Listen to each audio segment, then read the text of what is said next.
Assalamualaikum warahmatullahi wabarakatuh. Sobat RH sekalian, jumpa lagi kita di channel yang keren ini, Keren Jadas ya.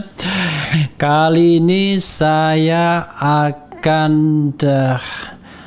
menguber ya, dan mungkin sekarang lebih tepatnya hanya untuk melihat aspirasi saja, cek ombak dari pernyataan Ketua Majelis Ulama Indonesia yang menyentil dudung ya. Tadi ada yang mengkritik saya, udahlah nggak usah bicara sama agama. Tiap orang sih boleh bicara soal agama sesungguhnya, karena agama itu ibaratnya bukan barang haram yang tidak boleh disentuh, boleh disentuh, ya kan? Dan tentu ketika disentuh ya sesuai dengan pemahaman kita masing-masing. Ya kalau mungkin dia orang alim ulama, pemahamannya luas sekali. Kalau kita orang biasa mungkin pemahamannya tidak terlalu luas. Karena itu kita bacakan pernyataan dari orang yang pemahamannya luas, yaitu Ketua Majelis Ulama Indonesia ya. Nah, coba kita lihat. Ketua Majelis Ulama Indonesia sentil Letjen TNI Dudung. Bagi kami umat Islam yang benar agama Islam. Oke, itu baru judul ya, tapi kita bacakan. Sebagaimana dilansir oleh Kumparan News. Oke, kita bacakan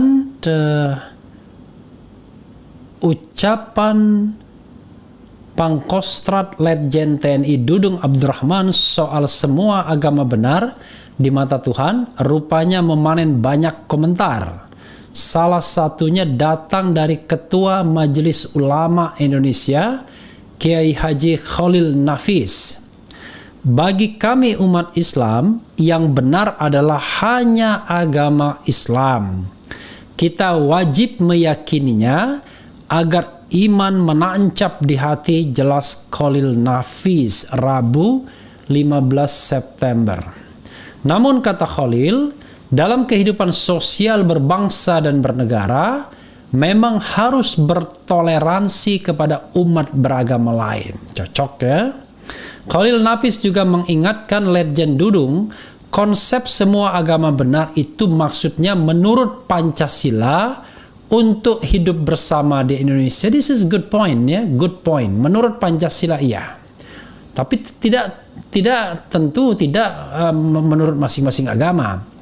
Tapi dalam keyakinannya masing-masing pemeluk agama, tetap yang benar hanya agama saya, Islam. Nah, dalam bingkai NKRI, kita tak boleh menyalahkan agama lain, apalagi menodai, tegas dia. This is good point ya.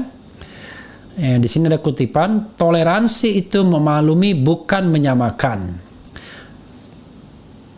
Pengasuh Ponpes Cendekia Amanah ini juga menjelaskan makna toleransi. Yang sama jangan dibeda-bedakan, apalagi dipertentangkan. Dan yang memang beda jangan disama-samakan. Namun kita tetap harus saling memaklumi dan menghargai. Begitulah makna toleransi yang saya pahami, tutup dia. Wah, ini bagus ya. Bagus ya menurut saya. Sobat era sekalian, apa yang disampaikan Ketua Majelis Ulama Indonesia menurut saya bagus ya, dan menjawab lah. Kenapa saya bilang menjawab? Begini, paling gampangnya adalah itu seperti konsep adil. Jadi yang namanya adil itu memperlakukan yang sama untuk hal yang sama, tapi memperlakukan yang berbeda untuk hal yang berbeda. Misalnya begini, ada orang yang kita hire untuk bekerja. Satu, bekerja 10 jam. Dua, bekerja 5 jam. Tetapi mereka bekerja dengan katakanlah skill yang kurang lebih sama, dengan intensitas yang sama. Maka kalau dibayar sama, itu namanya tidak adil. Kecuali intensitasnya tidak sama. Ini 5 jam tapi Spartan, ini 10 jam tapi tidak Spartan, on off misalnya. Jadi kita masih memandangnya sebagai sesuatu yang sama. Jadi kita harus melihat dalam konteks ini, Sobat Era sekalian, konsep adil itu bukan memperlakukan semuanya harus sama. Jadi kalau dia misalnya berbeda, ya harus perlakukan berbeda. Makanya kalau kita misalnya pertandingan olahraga, ada kelas-kelasnya. Misalnya emansipasi, nggak laku kalau seandainya kita mempertandingkan tinju antara petinju perempuan dan petinju laki-laki. Itu namanya bukan emansipasi, itu justru tidak adil. Tidak adil bagi perempuan, ya kan? Nah, konsep Kiai Haji Khalil Nafis soal, ya kan, yang sama itu tidak perlu dibeda-bedakan dan yang beda tidak perlu disama-samakan, ini menarik. Jadi, dan pernyataannya menarik sekali bahwa itu adalah dalam kacamata Pancasila sebagai ideologi kita. Dalam kacamata Pancasila, ya semua disamakan karena Pancasila itu adalah ideologi untuk bernegara, ya kan? Bukan ideologi untuk menuju akhirat, itu beda. Kalau katakanlah background dasar untuk menuju akhirat, ya itu keyakinan agamanya masing-masing. Tapi hidup bernegara itu adalah Pancasila. Nah, di mata Pancasila ya semua sama. Semua agama sama, semua keyakinan sama, pengertian sama. Ini adalah perlakuannya. Jadi bukan sama materinya, tapi perlakuannya sama. Sesuai dengan prinsip equality before the law. Ya, jadi equality before the law and government. Prinsip kesetaraan di depan hukum. Jadi mau dia Islam, Muslim, non-Muslim, semuanya diperlakukan sama di depan hukum. Nah, itu benar. Tetapi esensi dari ajarannya masing-masing, ya itu diserahkan kepada masing-masing dalam hubungannya dengan Sang Pencipta. Kira-kira begitulah ya, dengan bahasa sederhananya Sobat Era sekalian. Jadi sekali lagi, kita tidak perlu khawatir juga berbicara tentang agama, ya kan? Tetapi kita harus pahami mana wilayah yang bisa kita bicarakan, mana wilayah yang tidak perlu kita sandingkan. Makanya kalau dalam Islam kan kita tahulah, kalau urusan akidah nggak usah kita bicarakan. Akidah itu soal kepercayaannya masing-masing. Tapi soal muamalah ya bisa kita berhubungan ya, sahabat Era sekalian. Jadi saya kira dari dulu tidak ada konflik antara nilai agama dan nilai-nilai kehidupan berbangsa dan bernegara. Kalau terasa ada konflik, sebenarnya ya kita saja yang mengkonflik-konflikannya. Dan yang kedua, bisa jadi karena kepentingan sosial politiknya yang membuat itu dipertentangkan. Padahal kalau kita lihat ya ujung-ujungnya kadang-kadang soal kekuasaan, soal politik, soal rebutan kue ekonomi, soal keadilan dan tema-tema kehidupan bernegara atau kenegaraan lainnya. Coba kita bacakan bagaimana komentar Sobat RH terkait dengan tema ini ya. Ketua MU ikut sentil Dudung Abdurrahman ya. Oke, kita baca ya. Yang mengkritik pun kita baca juga, insya Allah lah. Bisa aja Dudung nyari celahnya biar dipuji pemerintah. Skill Dudung bukan pengamanan negara tapi penurunan baliho. Demi sebuah jabatan harta dan tahta semua dihalalkan, tentu ini sangat berbahaya seperti bom waktu tentu saja kapan bisa meledak. Kemudian Pak Letjen Dudung silakan share dan raih ilmu dari Ustadz Adi Hidayat. Semoga Pak Jenderal dapat pencerahan yang menyejukkan dari Insya Allah ya, saya juga pengen belajar. Kok bisa-bisanya Dudung membuat pernyataan seperti itu? Kemudian Pernyataan soal semua agama sama oleh Pak Dudung adalah statement politis. Ini bisa kita lihat dari apa yang dialami oleh Pak Ngabalin, walaupun sebenarnya melawan nilai moral yang dia emban. Ya, oke ya. Jadi, sahabat era sekalian, kalau kita bicara tentang sebuah perspektif struktural, ya kan, kadang-kadang memang struktur menentukan ide. Di mana kita berdiri, disitulah kita diarahkan untuk berpikir, ya kan? Jadi kalau kita melihat misalnya Ngabalin di luar pemerintahan dengan Ngabalin di dalam pemerintahan, itu bisa 180 derajat perbedaannya. Padahal menurut saya segala sesuatu itu memang harus dikaitkan dengan ilmu pengetahuan dan value. Saya menganggap dua hal ya yang mendrive seseorang itu, harusnya tapi ya, bukan posisi, bukan kedudukan, bukan jabatan, tetapi value, ya kan, dan ilmu pengetahuan. Contoh misalnya ya, kalau kita misalnya kaitkan dengan soal adil dan tidak adil, maka kita harus bergerak dari value, sense of justice kita, rasa keadilan kita. Misalnya beginilah, kita harus bisa mengheningkan diri ya untuk melihat rasa keadilan soal misalnya pengaduan Hersbeno. Kan Hersbeno diadukan karena dianggap menyebarkan berita bohong. Oke? Dan untuk penyebaran berita bohong itu, sobat era sekalian, ancaman hukumannya adalah 10 tahun.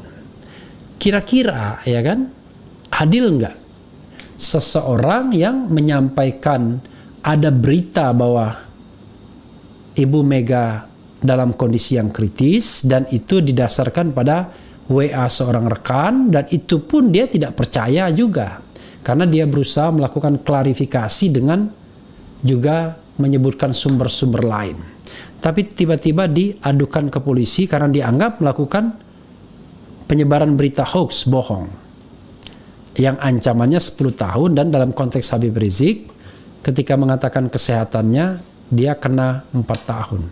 Maka value kita, rasa keadilan kita, sense of justice kita akan mengukur ini adil atau tidak. Oke? Tapi adil dan tidak itu memang sangat bergantung pada nilai rasa kita, perasaan kita, hati kita. Ya kan? Yang mungkin saja sangat subjektif. Karena sangat tergantung memang mood kita. Nah, karena itu kita selain hati juga di guidance oleh otak, yaitu ilmu pengetahuan. Maka kombinasi ilmu pengetahuan dan hati itulah yang sebenarnya harusnya membimbing kita dalam membuat sebuah statement. Bukan posisi, bukan jabatan, bukan mengejar jabatan atau finansial misalnya. Ya, tapi ini kan sesuatu yang ideal. Ya, karena itulah kita dengarkan saja Ketua Majelis Ulama Indonesia yang menurut saya pendapatnya sangat benar dan luar biasa ya. Saya mendapatkan 2 di sini. Benar itu dalam perspektif Pancasila, tapi bukan dalam perspektif materi ajarannya semuanya sama, tapi perlakuan yang diberikan negara harus sama kepada pemeluk agama. Itu samanya di situ. Jadi bukan agamanya sama, tetapi perlakuan terhadap pemeluk agamanya yang harus sama dari negara. Itu satu. Yang kedua adalah dalam hal kehidupan beragama, ya kalau yang sama ya sudah kita diskusikan, kita sama-samakan, tidak perlu dibeda-bedakan. Tapi yang berbeda tidak perlu disama-samakan. Jadi kita merasa hidup kita ya nyaman-nyaman saja dengan seperti ini ya. Jadi tidak perlu juga membuat a political statement agar kita diakui sebagai orang yang pro kekuasaan, pro pemerintah, karena bahasa kekuasaan, bahasa pemerintah adalah bahasa yang diucapkan oleh Dudung ini, dan kelihatan betul kan, langsung ditangkap oleh Menteri Agama, langsung ditangkap oleh BPIP. Padahal Majelis Ulama Indonesia berbeda pandangan, tapi Ketua Majelis Ulama tidak juga menghujat Dudung, dia hanya menyentil saja, mengatakan bahwa ya bagi saya pribadi, ya agama saya adalah agama yang paling baik. Jadi pendapat Dudung itu bukanlah pendapat untuk